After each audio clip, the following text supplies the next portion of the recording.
It now appears 12 people have died in the Gloria Coal Mine in Middelburg in Mpumalanga after an underground explosion there. The mine's management say that people first went underground to steal copper cable from the mine and then became trapped. But there were problems in sending rescuers underground. Workers there had not been paid and there were high levels of methane. Let's speak to our reporter now, Tebogo Motabele is there. Tebogo, good evening. What is the situation there? What's actually happening at the moment? Tumelo, what's actually happening there at the moment?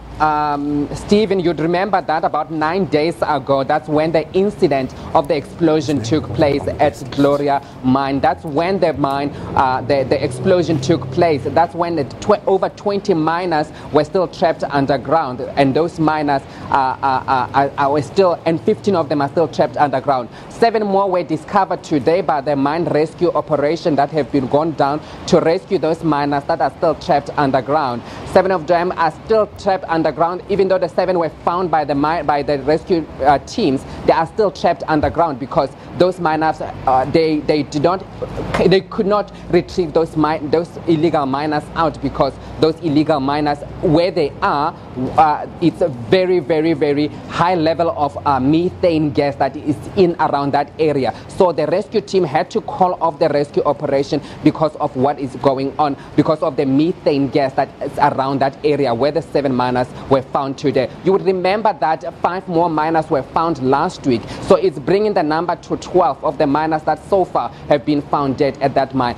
5 of them have already been taken out and also already been brought to the surface last week already, and these 7 are yet to be brought to the surface by the mining rescue operation at Gloria Mine. So, Tumelo, it would appear then that we're likely to actually have more people dying there if they haven't already. It seems likely, when you look at how dangerous that situation is, methane gas, it looks likely that we're actually going to have more people passing away.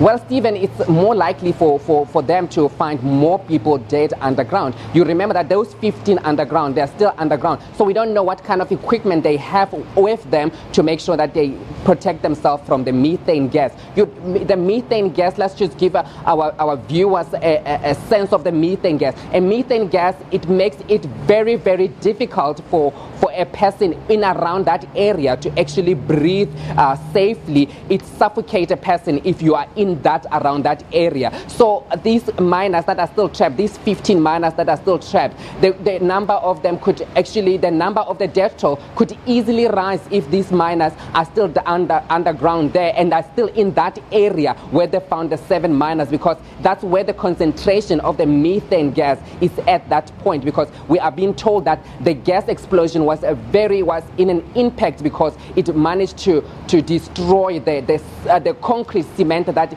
the miner uses when they finish mining, so that they can protect and then it can be easy for the miners to go underground. So it destroyed that concrete wall that has been built underground in the mine. So it's easy that this methane gas is very, very dangerous, and it could possibly kill other miners that are still trapped underground.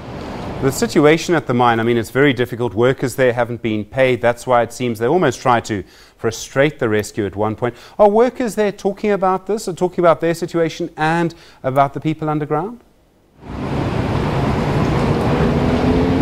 Well, the miners that they continue to come to the area. They continue to go to the mine, camp outside the mine, because this is they want to be paid. They have not been paid their outstanding salaries for over 4 months now. So these miners, they go there every day, hoping for some kind of relief from the government, hoping for some kind of relief, because we are being told by these miners that their cars are being repossessed, their houses are being repossessed. We're just speaking to one lady today. She was telling me that she's 5 months pregnant, and she has not got paid for 4 months, and now she has been trying to go to the doctors and using her medical aid. But when she goes to the doctors are telling her that the medical aid has not been paid, so they cannot help her. So she's very in a distressing situation because she has not been paid. Now she's pregnant. She doesn't know where she's going to get the money for this child, and also the fact that she cannot go and see a doctor it's a problem for her. And then also the fact that these miners, they are saying that they have not been paid, but there's no information coming to them to say when are they going to be paid.